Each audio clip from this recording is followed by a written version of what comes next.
আরে আরে ভাবছো তো কোথায় এসেছি? আরে এটা আমার বাড়ির মন্দিরে এসেছি। একদম স্নান করে মন্দিরে চলে এসেছি কিছু টুকিটাকি কাজ এগিয়ে রাখার জন্য।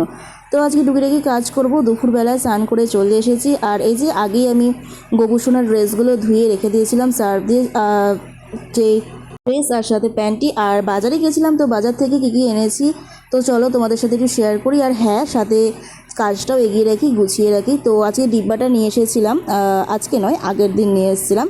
তো এখানে গোপুসোনার জন্য যে নাড়ুগুলো নিয়ে আসি সেগুলো সব এক এক করে গুছিয়ে রাখছি, ডিব্বার মধ্যে রাখলে খুব সুবিধা হয়, তাহলে রোজ দিন একটা একটা করে নেওয়া যায় আর কি।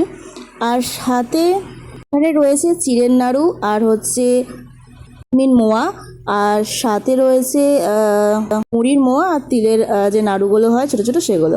আর এই যে গোপুসোনার জন্য আমি একটা কাঁসার বাটি আর হচ্ছে গ্লাস কিনে নিয়েছিলাম, মানে বাচ্চাদেরকে এতে দিলেই বেশ সুন্দর লাগে দেখতে। ওর থালা রয়েছে কিন্তু থালাতে না, বাটিতে দেবো, তার জন্য ঠিক করেছি। আর এই যে শিব ঠাকুরের জন্য নিয়ে এসেছিলাম একটা পাথরের থালা, মানে এর মধ্যে রাখার জন্য। আর সাথে নন্দী নিয়ে এসেছিলাম, আগে তো তোমাদের সাথে শেয়ারই করেছিলাম শিব ঠাকুরের জন্য যে জিনিসগুলো নিয়ে এসেছিলাম। তো এইগুলো তো বাটি একটা ছিল কিন্তু আবার চেঞ্জ করেছি। আর গোপুসোনাকে এখন ভোগ দিয়ে ভিডিওটা শেষ করছি। Bye guys.